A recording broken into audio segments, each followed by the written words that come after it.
kematian memang menjadi misteri bagi setiap manusia. Namun, firasat membawa Syafruddin lolos dari maut untuk sementara waktu. Ia dan temannya Budi Rizal seharusnya ikut dalam demo penerbangan pesawat Sukhoi Superjet 100 yang mengalami kecelakaan di Gunung Salak, Bogor, Jawa Barat 12 tahun lalu. Bahkan, keduanya sudah berada di dalam pesawat yang beberapa menit lagi siap lepas landas dari Bandara Halim Perdana Kusuma, Jakarta Timur. Akan tetapi, firasat buruk yang dirasakan Syafruddin membuatnya urung mengikuti penerbangan dan memilih turun dari pesawat sambil mengajak Budi. Keputusan Syafruddin untuk mengikuti feelingnya membawa kepada keselamatan. Pesawat yang sempat ia naiki bersama Budi dikabarkan hilang kontak, kemudian ditemukan dalam keadaan hancur berkeping-keping usai menabrak tebing Gunung Salak. Bersama saya, Fitria Farisa, jurnalis Kompas.com. Jadi, gini ceritanya. Rabu 9 Mei 2012 terukir sebagai hari yang kelam bagi dunia penerbangan di Indonesia. Saat itu, pesawat Sukhoi Superjet 100 menabrak tebing Gunung Salak saat tengah melakukan demo penerbangan untuk promosi kepada calon pembeli pesawat. Total ada 45 orang yang berada di dalam pesawat nahas itu, terdiri dari 8 awak dan 37 penumpang. Namun tak ada satupun dari mereka yang selamat.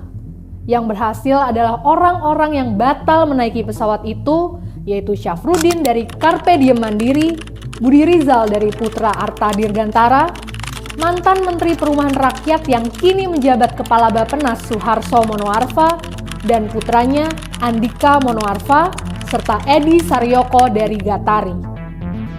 Syafruddin dan Budi Rizal sudah sempat berada di dalam pesawat. Keduanya bahkan sempat berbincang dengan pilot dan kopilot soal Superjet ini. Namun, karena feeling tak enak itu, Syafruddin mengajak Budi untuk turun. Keberuntungan serupa juga dialami mantan Menteri Suharso Monoarfa dan putranya yang juga sudah sempat berada di dalam pesawat. Instruksi dari sang istri membawanya pada keselamatan. Istri Suharso menyarankannya untuk tidak ikut saja karena durasi terbang terlalu lama. Sementara Edi dinyatakan selamat karena memang tidak ikut sejak awal. Setelah pesawat dinyatakan hilang, dia langsung menelpon untuk menyatakan dirinya tidak ikut dalam rombongan. Menegangkan sekali ya sahabat Kompas.com mendengar kisah mereka yang selamat dari maut. Jangan kemana-mana, karena masih ada kelanjutan cerita dari tragedi ini. Pesawat Sukhoi Superjet 100 ini diterbangkan oleh pilot senior asal Rusia, Alexander Yablonsev. Meskipun jam terbangnya sudah panjang, tetapi ini adalah pertama kalinya Yablonsev menjajal lintasan udara Indonesia. Ingat betul-betul fakta ini karena di ujung cerita terungkap bahwa hal itu menjadi salah satu faktor kecelakaan.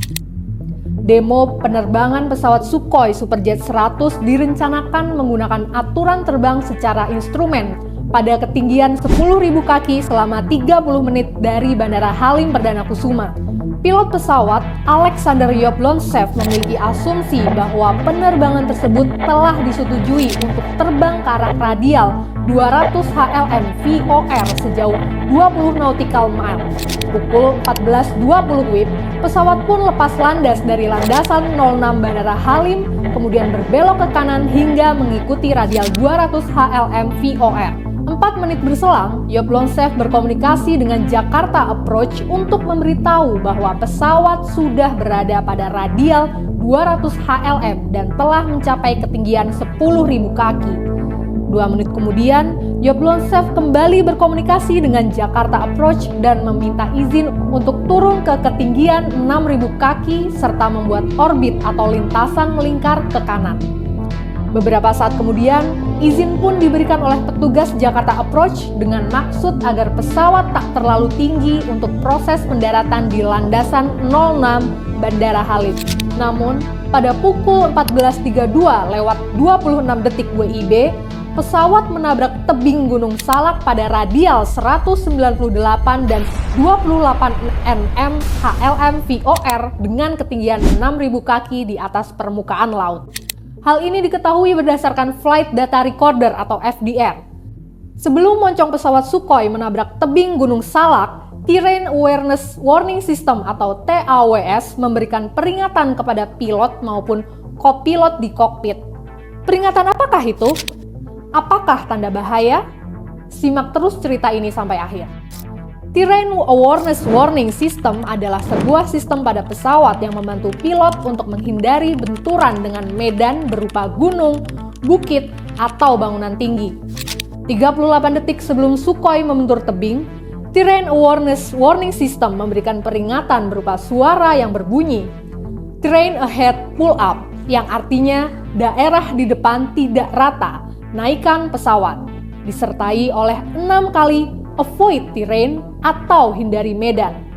Namun, pilot Yablonchev malah mematikan Terrain Awareness Warning System. Ia berasumsi bahwa peringatan-peringatan itu muncul karena database yang bermasalah. 7 detik menjelang pesawat menabrak tebing, terdengar peringatan berupa suara Landing Gear Not Down atau roda pesawat tidak turun yang berasal dari sistem peringatan pesawat.